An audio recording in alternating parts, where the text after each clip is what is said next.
नमस्कार सर्व शेळीपालक बंधूंनो, स्वागत आहे आपल्या नवीन व्हिडिओमध्ये। तर बघा, लहान पिलांना सतत जुलाब होत असेल 0 वयापासून 45 दिवसापर्यंत जेवढे जुलाब होतात ते संपूर्ण माहिती या व्हिडिओमध्ये बघणार आहे। व्हिडिओ शेवटपर्यंत नक्की बघा आणि जास्तीत जास्त शेअर करा मित्रांनो, जेणेकरून जे नवीन शेळीपालक किंवा ज्यांना पिलांचे असे सतत आजार होत असतात त्यांना नक्कीच याचा व्हिडिओ फायदा होईल।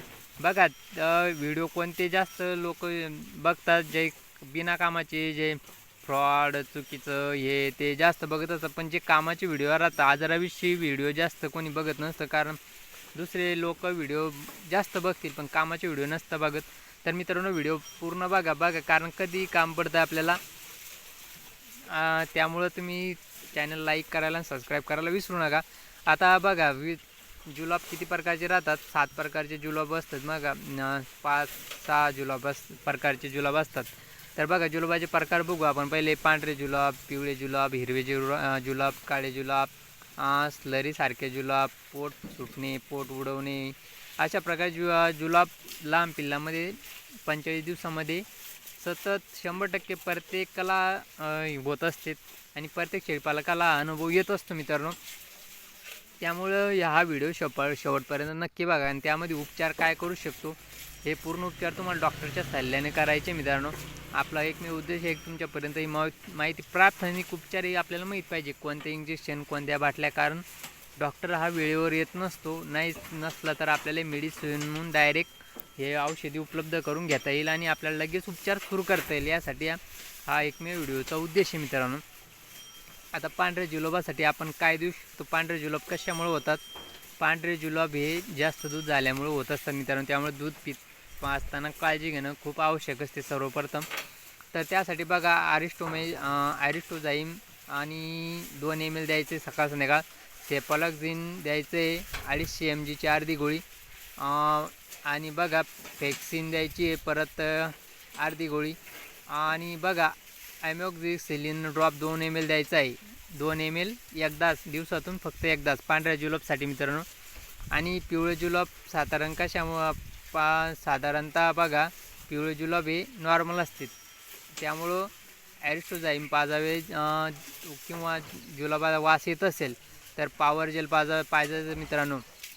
आता या औषधी पूर्ण डॉक्टरच्या सल्ल्यानुसार घ्यायचे आहे। तुमचे पिल्लं कसे म्हणजे कोणत्या स्टेजला आहे यावर सगळं अवलंबून असतं, आणि सुरुवातीलाच हे इलाज काम करत असं नाही तर डॉक्टरच्या सल्ल्याने तुम्ही करू शकता मित्रांनो। आणि तिसरा म्हणजे मुद्दा हिरवे जुलाब। आता सिफ्लॉक्झिन गोळी द्यायची तुम्हाला, जी आपण शॉर्ट व्हिडिओ पण सुद्धा टाकला होता बघा। तर ही सिफ्लॉक्स गोळी माणसाची पण चालू शकते किंवा व्हेटनरीसुद्धा चालू शकते, त्यात काही तुम्ही दोन्हीतून एक कोणती पण करू शकता। सिफ्लॉक्स गोळी अर्धी गोळी द्यायची, पाव गोळी 3 दिवस लहान पिल्लांना, एकदम 9 कवळे पिल्ले त्यांच्यासाठी, किंवा ॲम्ब्रोलियम पावडर द्यायचं, किंवा कोक्सिडिओसिस या रोगामध्ये द्यायचं मित्रांनो।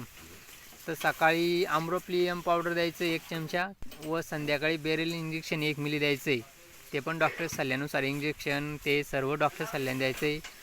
आणि चौथा जुलाब म्हणजे काळी जुलाब। बघा, जंताचं इन्फेक्शनमुळं काळी जुलाब होत असते, जर तुमच्या पिल्लांना जंत झाले असतील तर काळी जुलाब होत असते, किंवा आतड्याचे इन्फेक्शन होत असतं, त्यासाठी काय इलाज करू शकतो, मेट्रोनिडायझोल द्यायचं आहे, फ्रायगिलचं 200 mg ची अर्धी गोळी द्यायची आहे।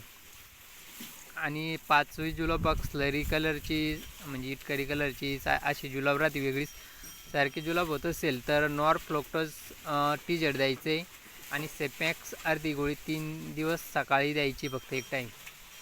तर ह्या गोळ्या, कारण इंग्लिश नाव आहे थोडं फार चुकू शकतं मित्रांनो, तर समजून घ्या। आणि आता 6वं म्हणजे पोट सुटणे, म्हणजे जागी डेबऱ्यासारखं होणे। साधारण PPR रोगामध्ये असे जुलाब होत असतात। PPR जर झाला आपल्या पिल्लांना किंवा शेळ्यांना तर असे जुलाब होत असतात मित्रांनो। तर बघा, नॉरफ्लोक्टोज TZ अँड सेपॅक्स, बघा आता ते नॉरफ्लॉक्स TZ आणि सेपमॅक्स अर्धी गोळी द्यायची आहे, कारण ते इंग्रजी नाव आहे, थोडं फास्ट नाही जमत।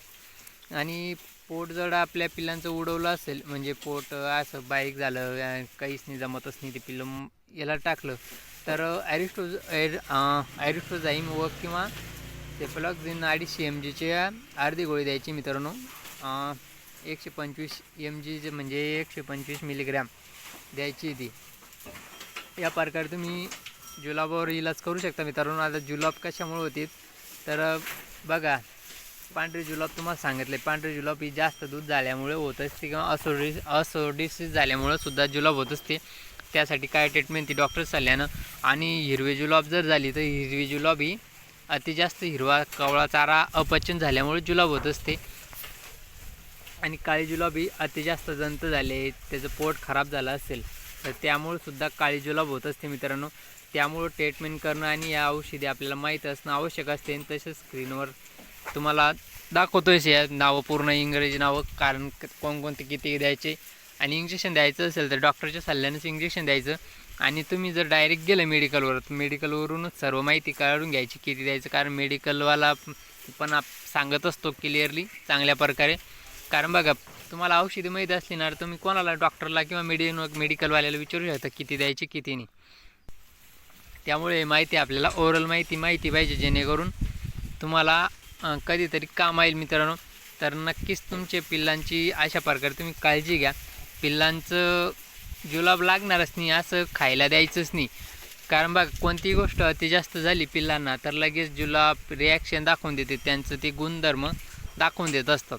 त्यामुळे दूध पाजताना 1 महिना 15 दिवस 1 महिन्याच्या आत तुम्हाला दूध कमी पाजायचे. आणि त्याबरोबर पिंकूग्राय वॉटर थोडी पाजायची 2-2, 3-3 ml, जेणेकरून दूध पाजण्यासाठी योग्य राहील. आणि तुमच्या पिल्लांची वजन वाढ आणि चमकसुद्धा येत असते पिंकूग्राय वॉटरनं. तर तुम्ही पिंकूग्रायसुद्धा वॉटर पाजू शकता. आणि जर तुमचे 1 महिन्याच्या पुढचे पिल्लं हिरवा चारा खात असतील तर कवळा चारा अजिबात द्यायचा नाही. निब्बळ चारा किंवा डायरेक्ट सुका चारा दिला तरी चालतो. सुक्या चाऱ्यामध्ये तुम्ही सोयाबीन भुसा, तूर भुसा, कडबा कुट्टी देऊ शकता, जेणेकरून त्यांना जुलाब लागणार नाही. आणि ह्या गोष्टी तुम्हाला कटाक्षानं पाळायच्या असतात मित्रांनो, ह्या गोष्टी माहीत पाहिजे. त्यामुळं काय होतं आहे, उगाच मेडिसिनचा त्याचा खर्च वाढतो, पिल्लांची मृत्यू होते, नुकसान होतं, प्लस नुकसान होतं. त्यामुळे या गोष्टी होणार नाहीत याची काळजी घेणं खूप आवश्यक असतं.